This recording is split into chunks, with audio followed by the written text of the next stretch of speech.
छोटे छोटे बच्चे ना पिए, प्रेग्नेंट महिलाएं ना पिए। दोस्तों, स्टिंग सोडा में स्वाद लाने के लिए उसमें कौन से केमिकल्स का उपयोग किया जाता है और स्टिंग सोडा को प्रेग्नेंट महिलाओं और बच्चों के पीने पर क्यों बैन लगाया गया है और इसको बनाने की शुरुआत कब हुई और कैसे इसे फैक्ट्री में बनाया जाता है। इसमें ऐसी कौन सी चीजें शामिल है जो कि अंदर जाकर शरीर में तबाही मचा देती है, ये जानना आपके लिए बेहद जरूरी है, क्योंकि कर्नाटक के गुलबर्गा में एक बच्चा स्टिंग पीने से इस दुनिया से ही चला गया। दोस्तों, क्या आपने कभी सिंदूर की खेती के बारे में सुना है और सिंदूर की खेती करके कैसे कमा रहे हैं लोग करोड़ों रुपए और फैक्ट्री में नमक और इलायची कैसे बनाई जाती है? इन सारे सवालों के जवाब आपको आज के इस वीडियो में मिल जाएंगे। लेकिन वीडियो स्टार्ट करने से पहले एक छोटा सा लाइक करके चैनल सब्सक्राइब कर लो, क्योंकि ये वीडियो हमने बड़ी मेहनत से बनाई है। नमक मेकिंग प्रोसेस, समुद्र से नमक कैसे बनता है और किस जगह बनाए जाते हैं और नमक में कौन सा जानवर का हड्डी का पाउडर मिलाया जाता है। अगर आपको नहीं पता तो हम आपको बता दें कि हमारे भोजन में जान डाल देने वाला नमक समुद्र के पानी से कैसे बनता है। जैसा कि हमें पता है, नमक को समुद्र के पानी से बनाया जाता है। इसका कारण है समुद्र के पानी में सबसे ज्यादा मात्रा में पाया जाने वाला खारा नमक। पर आपको ये बात पता नहीं होगा कि सारे नमक बनाने की फैक्ट्री समुद्र के पास नहीं होते। सबसे पहले नमक बनाने वाली फैक्ट्री समुद्र के पानी को बड़े बड़े टैंकरों में भरकर लाती है, जिन्हें बाद में खाली बड़े जमीन पर ऐसे चौकोर आकार बनाकर उसमें पानी भर देती है। आपके मन में एक सवाल जरूर आया होगा कि अगर नमक बनाने में समुद्र के पानी की इतनी ही जरूरत होती है तो इसे समुद्र के बाजू में ही क्यों नहीं बनाया जाता? दोस्तों, इसका कारण है कि समुद्र में समय समय पर ज्वार भाटा आते रहते हैं, जिससे इनकी महीनों की मेहनत एक बार में ही बर्बाद होकर समुद्र में मिल जाएगी। एक बार जब समुद्र के खारे पानी को इन चौकोर आकृतियों में भर दिया जाता है, फिर इसे इवेपोरेशन प्रोसेस के लिए छोड़ दिया जाता है। आपको मैं बता दूं कि इवेपोरेशन प्रोसेस उस प्रोसेस को कहा जाता है जिसमें किसी भी पदार्थ में से पानी को भाप बनाकर उड़ा दिया जाता है, जो इस जगह पर नमक को समुद्र के पानी से अलग करने के लिए किया जा रहा है। एक बार पूरी तरह से समुद्र का पानी भाप बन जाता है तो सिर्फ बचता है शुद्ध सफेद नमक। पर आप ये सोचने की गलती मत कीजिएगा कि यह नमक इस्तेमाल में भी लाया जा सकता है,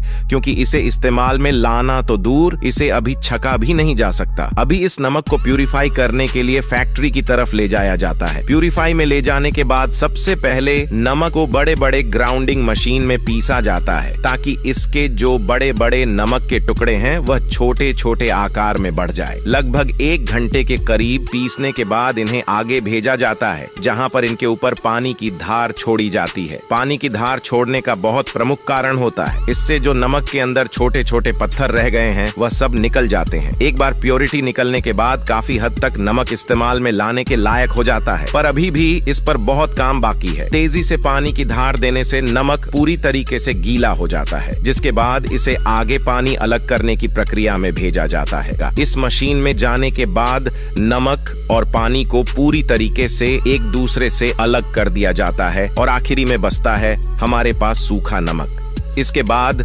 आखिरी और सबसे ज्यादा जरूरी स्टेप आता है, जो है इसमें केमिकल को ऐड करना। कोई भी नमक हमारे लिए प्राकृतिक रूप से इस्तेमाल लायक नहीं बनता, उसमें कुछ चीजें मिलाकर इसको हमारे इस्तेमाल के लिए बनाया जाता है। तो आखिरी स्टेप में एक बड़े से कंटेनर में सूखे नमक को डाला जाता है, जिसमें फिर आयोडीन और अलग अलग नमक के प्रकार के हिसाब से कुछ केमिकल्स डाले जाते हैं। 90% से ज्यादा नमक में आयोडीन ही डाला जाता है, जो कि हमारे सेहत के लिए अच्छी होती है। एक बार आयोडीन डालने के बाद इसे 1 हफ्ते के लिए छोड़ दिया जाता है, ताकि यह अच्छे से ब्लेंड हो जाए। ब्लेंडिंग प्रोसेस कंप्लीट होने के बाद इसे आखिरी में पैकेजिंग के लिए भेज दिया जाता है। इलायची मेकिंग प्रोसेस। दोस्तों, इलायची के बिना बहुत सारे पकवान फीके हैं। जैसे इलायची चाय में डालने पर चाय का स्वाद 7वें आसमान तक पहुंच जाता है और इलायची वाले खीर को तो खाने में अलग ही मजा आता है। लेकिन क्या कभी आपने यह सोचा है कि इन हरी इलायची को कैसे बनाया जाता होगा? और आखिरकार इलायची के ऊपर ऐसा क्या प्रोसेस होता है कि मार्केट में इसकी कीमत बढ़ती ही जा रही है? दोस्तों,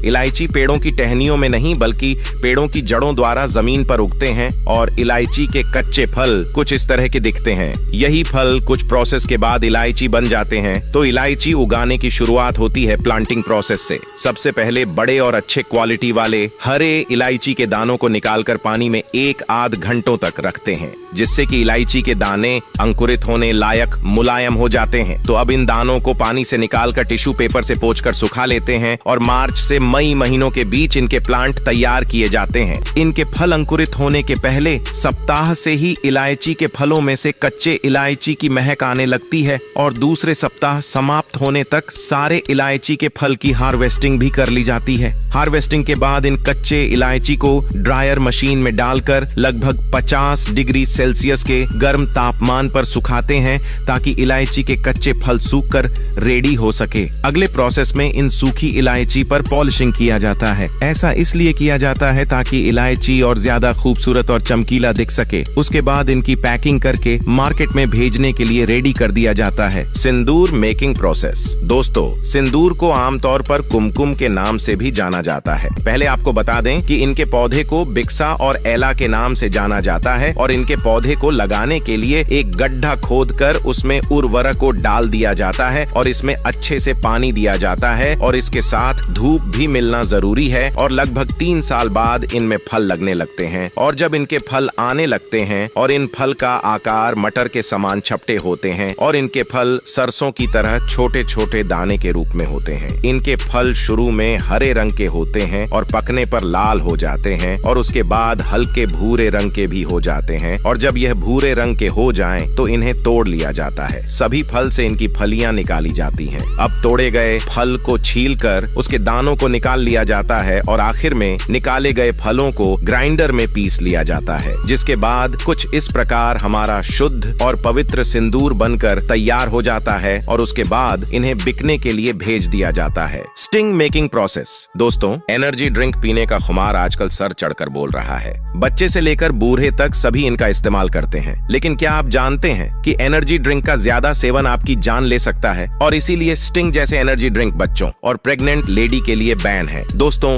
स्टिंग एनर्जी ड्रिंक को सबसे पहले सन 2002 में वियतनाम में लॉन्च किया गया था। स्टिंग एनर्जी ड्रिंक को पेप्सिको द्वारा बनाया जाता है। इस ब्रांड ने देखते ही देखते बहुत कम समय में सफलतापूर्वक बाजार में अपनी धाक जमा ली। ये तो हुई इतिहास की बात। चलिए अब देखते हैं कि स्टिंग एनर्जी ड्रिंक को फैक्ट्री में कैसे बनाया जाता है। स्टिंग एनर्जी ड्रिंक को बनाने के लिए सबसे पहले मिनरल वाटर को कार्बोनेटेड वाटर में बदला जाता है। इसके बाद शुगर से एक सिरप तैयार किया जाता है जिसमें शामिल होते हैं बहुत से केमिकल्स जैसे सिट्रिक एसिड, कैफीन, टेस्ट बढ़ाने के लिए, आर्टिफिशियल फ्लेवर्स और inositol, sodium hexametaphosphate, potassium, maltodextrin, food starch, potassium sorbate जैसे कई कंपोनेंट इसमें मिलाए जाते हैं। इन सब केमिकल के मिलाने से जो सिरप तैयार होता है उसे बड़े बड़े टैंकों में कार्बोनेटेड वाटर के साथ मिक्स किया जाता है। ये सब देखरेख का जिम्मा वर्कर का नहीं होता, बल्कि कंप्यूटर द्वारा मैनेज किया जाता है और कंप्यूटर से ही इन्हें ऑपरेट किया जाता है। अब जब ये अच्छे से मिक्स होकर तैयार हो जाता है तो दोस्तों, इन्हें एक फीलिंग मशीन में भेज दिया रहता है। उसके बाद इनकी पैकिंग करके मार्केट में भेज दिया जाता है। मेरे प्यारे दोस्तों, अगर आपको वीडियो जरा सा भी अच्छा लगा हो तो वीडियो को लाइक करके चैनल सब्सक्राइब कर लो और वीडियो ज्यादा से ज्यादा शेयर करो ताकि यह जानकारी हर किसी को मिल जाए।